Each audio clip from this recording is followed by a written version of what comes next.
You are listening to the Berry Thoughtful Life Coaching Podcast with relationship life coach Kanisha Berry. You will be empowered, uplifted, and encouraged. Now, here's your host, Kanisha. Hello, Berry Thoughtfuls. So today I'm excited because today is the actual anniversary of being married to Andre for 24 years.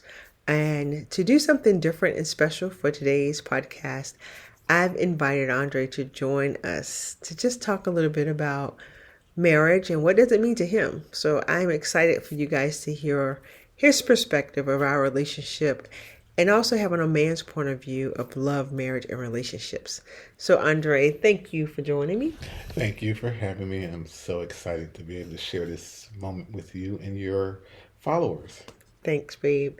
So let's just dive in. We've been together for 28 years. 28 years together, totally. Yep, 24 married. What would you say has been the most valuable thing? I'll say that, the most valuable thing you've learned about being married and maybe even being married to me. Okay, so for me, one of the biggest things and more valuable things that I've learned is that marriage is a constant working philosophy. And what I mean by that is it's a ongoing 24/7, 7 days a week, 365 days a year job. But it has lots of benefits, and yet it has a lot of things that we have to do that sometimes we get uncomfortable with. For example, marriage, the work of marriage says that we have to be willing to listen, we have to be willing to compromise, we even have to be willing to admit when we're wrong. And when we first got married, that was a challenge. Listening was not one of my stronger points because I'm a doer. So when I see a problem or something I perceive as a problem, I want to resolve it quickly. And early in our relationship, when Kanisha would always say, I want to talk about something, before she can get the next word out, I'm trying to come up with a solution. And so that was a big issue. The next issue about the word constant is just being vulnerable. I came into this marriage with a lot of issues, and I will admit that wholeheartedly now because after 24 years, I realized that those issues is what made us stronger. When you allow yourself to be vulnerable and transparent, it's scary because you think that you're going to say something that's going to turn your spouse off or make her want to turn away from you. And so for years, I felt like there were certain things I could never say or admit to or divulge as far as a lot of my personal struggles. So we decided that that was just not going to work. But the one thing, I don't know if many of you all know that Kanisha is like definitely my best friend.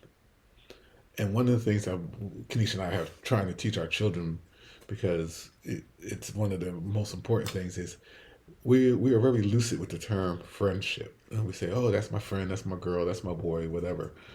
And the reality is most people you meet and indulge with are associates. Some are closer than others. And what the reality comes to be is you truly have two people that you truly love and can depend on. Excuse me. And you have everyone else, they are sometimey with their dependability. However, Kanisha Boone Berry has been 100% dependable. And she has supported me on dreams, ambitions, endeavors. And so those are the things that I hold on to and I cherish. And each day that we're together after those first hard 15 years has made us closer in our friendship more than anything else. And with that friendship being the way it is, it intensifies our love, our compassion, our passion for one another. Things that used to be complaints that I had all the time. Like, Kenesha, you're not passionate. Kenesha, you're not compassionate.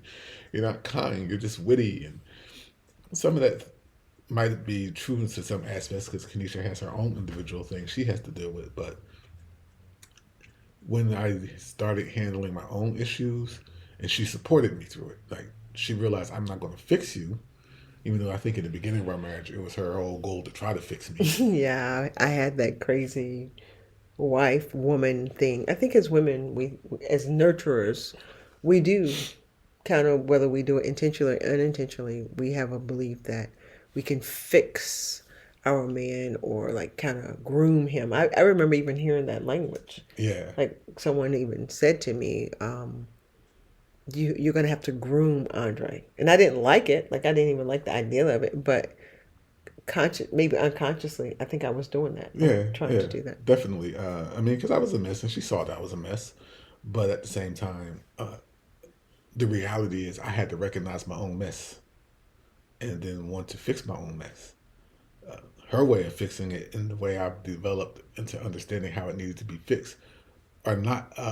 They're not like. They're not like one another. They don't coexist with one another, and so thus that would create more problems because she's strong-willed and strong-minded, and I'm a man, right? And so I think prior to recognizing my own mess, that sometimes she doesn't know what she's talking about. But I will say this, and I will admit this to all of you. Many, many years ago, Kenesha would always say things into the atmosphere, and somewhere months or years later, it would come to fruition. So a lot of times she did know what she was talking about, but a lot of times not that she didn't know what she was talking about, but I had to discover it for myself. And that's okay, but that's where that friendship I'm talking about comes into play, right? Yeah. Kenesha's friendship with me is to allow me to discover something on my own. So I'll give you all an example. So we've been back here in America for a while, and I got me a little part-time gig at Planet Fitness working third shift because I used to work third shifts before. And Kenesha would say, she said, I don't like it, but she understood my purpose. Yeah. And so I was going to do it for a while, but I was going to hold on to it for a while. And the thing that made me leave that job was not the fatigue of it more or less than dealing with people who didn't think the way I thought. They weren't very proactive. And Kenesha in her mind was like, you said you were going to leave when I did this. I did this. Okay, yeah, you did. You said we had set some goals. Yeah, like we there was some financial goals that Andre wanted to do. And I said, and I didn't want Andre taking on a second job, particularly one overnight. But my husband's a worker, and I've learned that a good man works. And so I've learned not to discourage that. I used to early in our marriage because I didn't understand the strength of a man. I really didn't. So I said to Andre, I would support you in this idea of working third shift through the weekend. Through the weekend. Which meant he was basically working 7 days a week. 7 days a week. And I didn't agree with it, but I didn't want it. But I wasn't going to manipulate him or try to talk him out of it. I told him I would honor him. I would hold him down, whatever he needed. When he needed to come home, needed time to rest, I gave him that rest. I wasn't trying to make him do what I wanted him to do from guilt and then lean on the whole notion where you decided to take this job. But I said to him, I was like, okay, if you want to do this for a financial goal, what if I earn X amount of dollars during this time? Right. Will you quit the job? And he was like, yeah, okay, I'll do that. And I hit the goal, and then he was like, I'm going to keep it for a little bit longer. And then he got sick. I got sick. Oh, yeah, I got gout. Yes.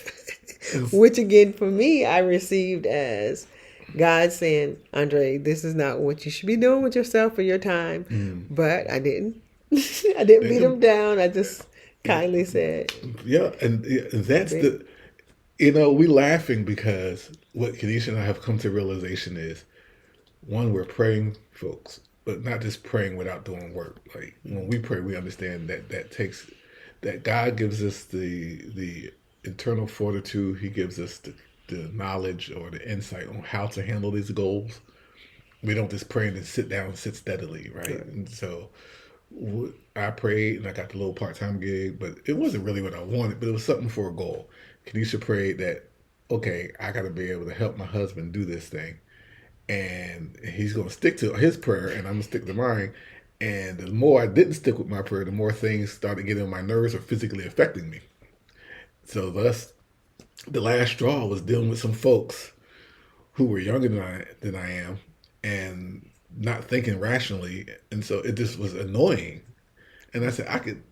A couple of things really set me off. One was the annoyance of those people, and two, that my daughter was making more money than me part time, and not having to deal with the annoyance. And I said, I don't have to do this anymore. And I told them, I walked in that place one day and said, I'm not coming back because the way you all do business is just not up to my standard. Not saying I'm better than anybody else, but I'm a problem solver. And that can be a good thing or a bad thing. In our marriage, it's 50-50. Sometimes it's a good thing, sometimes it's a bad thing, because what I've had to learn to do is keep quiet and listen. And what I learned over these 24 years is sometimes Kanisha doesn't want me to solve a problem. She just wants me to listen. Yeah. And so I learned to do that pretty well, which sometimes I do slip back into my problem mode self, because it's just who I am. However, I know that Kanisha understands I do that from a place of love and support. Yeah, never like from control or anything like that. And I think the biggest thing we wanted to share with you guys by sharing that story, at least for me, was the notion of, as a wife, sometimes we have, our husbands may want to do something that we don't really agree with. But like if it's not harmful, if it doesn't put him or me or our family in danger in any way, in our incomes, if it's not so far from our goals, then we have to learn to honor and respect one another for our choices. Mm-hmm. And then there are just some journeys that you kind of have to walk with your spouse through, right? Like maybe something you don't particularly agree to, but you just kind of have to walk with him through it. Or I'm sure there have been things, because I'm a go with the flow. Right. Oh, babe, I got this great idea. And you run with it for a while, and then sometimes it just kind of falls off. Yeah. But I'll support it. He supports me, and he lets me. But it never costs. Like, I'm very intentional about making sure definitely that it doesn't affect the Berry household budget. Mm-hmm. Because that's an honor respect thing. Right? And I'm clear about what our goals are. So if it's going to affect the time that I have for him, then that's a discussion. Right. And I'm glad you mentioned that, because the longer we're together, the more I value our time. Yeah. And what I mean by that, which I need you all to really hear, is I'm a worker, as I stated before, and every summer when we would come home from China, I would go right back to work, somebody's part-time gig. And that job would usually have me away from home. Yeah. And Kanisha wouldn't complain. We would find the ticket and fly her out to where I was at sometimes. And it was just one of those things where she was always supportive. So that opportunity came up again, and I looked at myself and I said to myself, I don't want to continue that kind of work, because it has me being away from my best friend too long. And the more we're together, I value our friendship at a level to where if there's something I need to divulge or something I'm feeling, or with Kanisha and I, we do check-ins, right? Because again, we're going through a constant healing. Yeah. And with that being said, we have to be willing to divulge when we're sinking into a dark place. And so we do check-ins. And like I said earlier in this conversation with Kanisha, with you guys, is that a lot of things Kanisha used to do before used to be not necessarily annoying, but I used to always think she was treating me like a child. Now, 24 years into the marriage, I don't look at it as she treating me like a child. I look at it as now what it truly is, her worried about my well-being and my safety mentally, because again, we struggle with certain things, and so with those things out there and easily capable of attacking us, Kanisha has decided to always check in, and I check in, and we value our time. So when Kanisha says we need date nights, we have date nights, and she doesn't have to say it. Like, we know Thursday is it, or I'll come to her early in the week and say we're going to move date night. This way she knows I'm aware of how important that is. She understands that it's important for me to have time with some male counterparts. Yeah. And she encourages that. And I encourage that with her. You know, spend time with your girlfriends, enjoy yourself.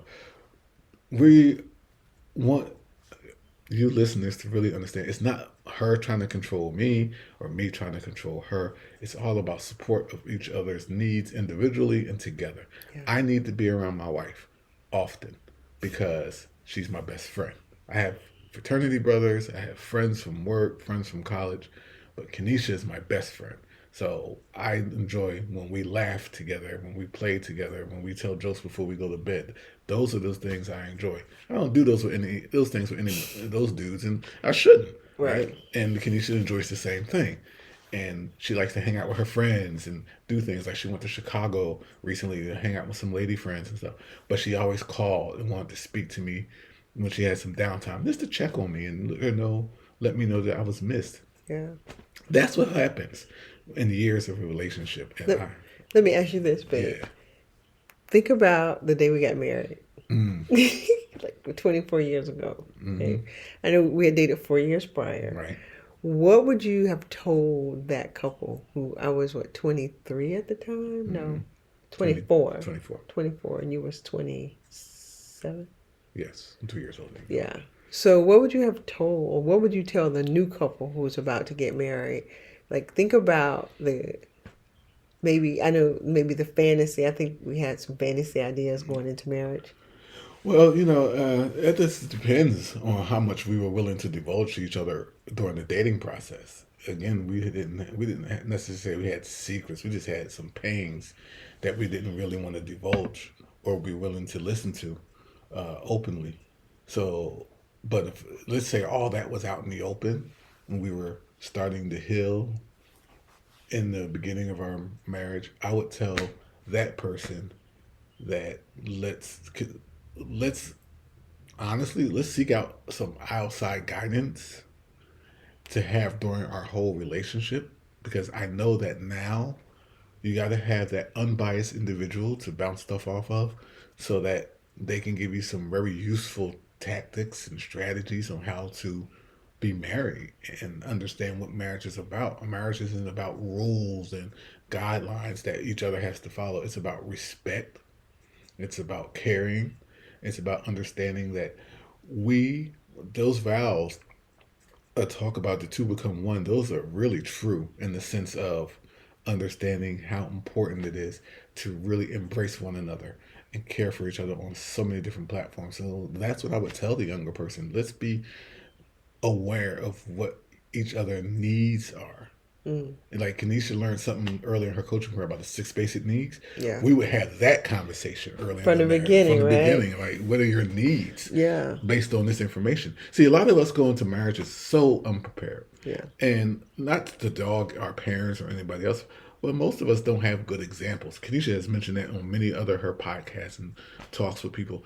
We don't go into situations. It's like going into a job. You go to college for that job, but that job still doesn't fully prepare you for that job. Yeah. It's going to be those experiences. Yeah. So to answer that question, now that I have so many experiences with marriage, I'm not saying different marriages, but different experiences in marriage with you, the conversation would be, those 6 basic needs that we read that book on, or that we heard about somewhere on YouTube. Yeah. Let's study that together. Yeah. And do that right before we get married. It's like we're engaged, but let's do that. Let's understand what that is, because that's the one thing. If I'm going to be honest about Kenesha and some of her crazy, those needs are powerful. Like she has a couple of needs that are that really control her life. Mm-hmm. And those are some of the things that triggered a lot of my mess because I didn't know what they were. Yeah. Right? As well as your needs. Yeah. And neither one of us, when we started this marriage, we weren't aware of what our needs were. Mm-hmm. We certainly didn't know how to communicate them. Yeah, definitely. So we couldn't identify them within ourselves. Right. So we couldn't tell our partners what the other one needed. And so we got on each other's nerves. And we hurt each other. Yeah, a lot. I hurt. Yeah. I mean, I hurt each other. Yeah. And so, and a lot of it wasn't so much intentional, right? Just not knowing. It was the not knowing, and it was what I teach about the 6 basic needs is that as humans, we have these emotional needs, and that no matter what, we're trying to get them met. And when you're in marriage, you want your spouse to meet every one of your needs, which one is not, it's not acceptable. Like, it's impossible. Only God can meet all your needs. And two, when you don't even know what they are, you spend more time getting them met in negative ways. Right. Or asking and pleading and fighting Or and pulling kicking and tugging and all yeah, that stuff until it's like, oh my God, you're too needy. too needy. And I don't even know what it is you need. I just know you just about to suck me dry. Yeah, and Kanisha used to say that. And it go both ways. Yeah, she was like, you sucking me dry sometimes. And that's just because my He was needs like, were I deep. thought it was love. Right. I was like, but it's because I love you so much. I'm like, bro, this ain't love. There's something wrong. But and the love I have for Kanisha now is so different. It's the same in the sense of how much I will support her. It's different because there's a new level of respect that I have. And so we need to, as young people or people that have been married for 10 or some odd years, we need to recognize that and communicate that and be willing to be vulnerable when communicating that with each other or your significant other or spouse or however you want to call it. So just, from what I've learned through these 24 years is that everything that I need, Kanisha is. Everything that I desire, Kanisha has. Everything that I want to try to accomplish, she will support me on.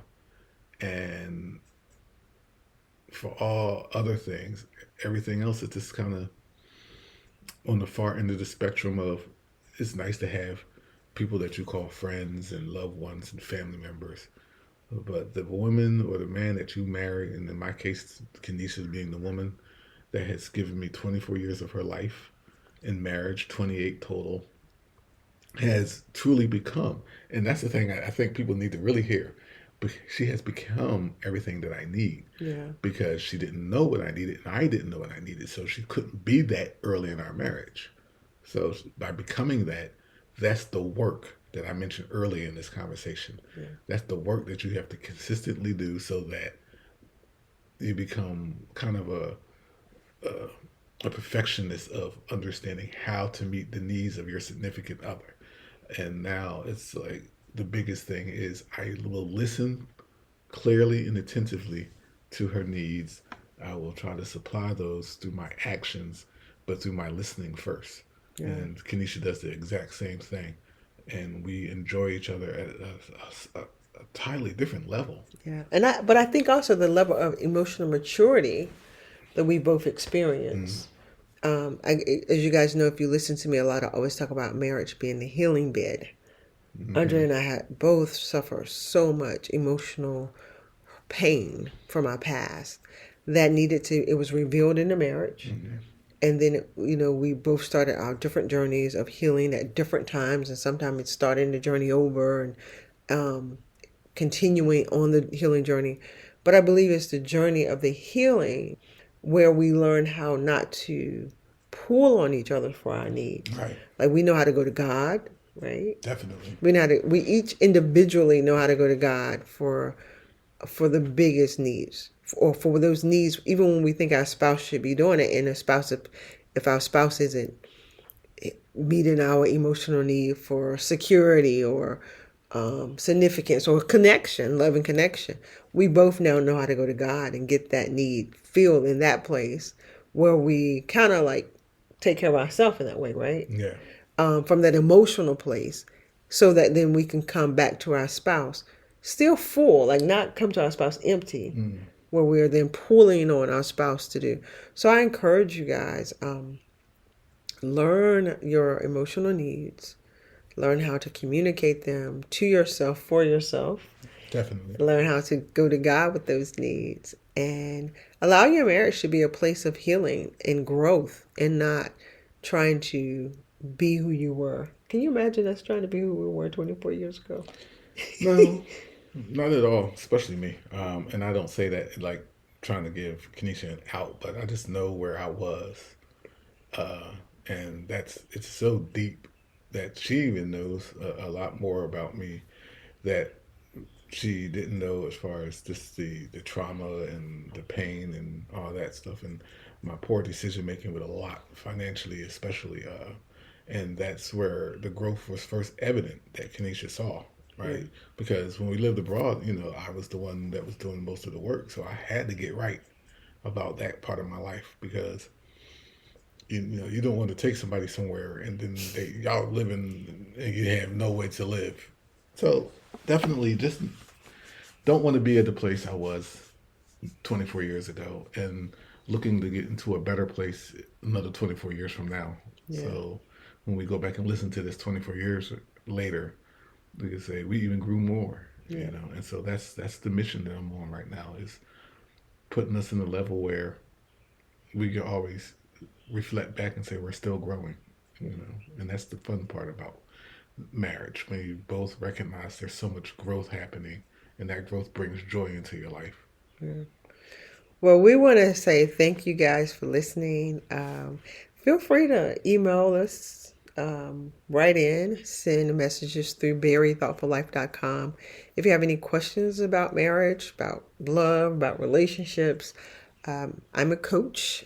When it comes to men, oftentimes I'll consult with Andre. But our goal is to really help people learn how to heal in marriage, learn to live healthy, happy in marriage. But I promise you, you cannot get to happy without getting to wholeness.